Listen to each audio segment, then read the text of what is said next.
bola taltayib ketadi-da, ota-onalari topgan gapi shu, taltayib ketadi. O'sha joyda hashamatli hayot sindromi. Hamma narsani muhayyo qilasiz, bola xudbin bo'lib o'sadi. Yana ber deyveradi. Mehr ber.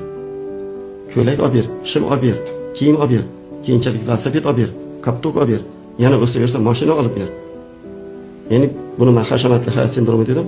Xo'p deb bolaga azob bermay, meni bolalarga o'zi qiynalib o'sganman dedi-da, bolani o'zlari bilmagan holda xudbin qilib qo'yishadi. Xo'sh, nima qilish kerak? Men aytganman, doim aytaman. Kitob insonni ilmli qiladi. E'tibor qiling.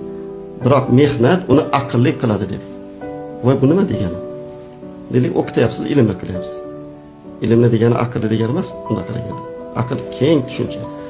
3 yoshdan bolani mehnatga o'rgatish kerak. 3 yoshdan qanaqa mehnat?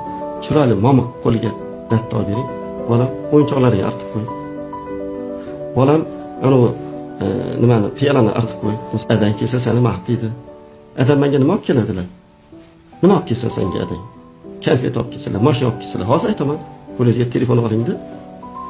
Adajonisi, ayt o'zing bolam.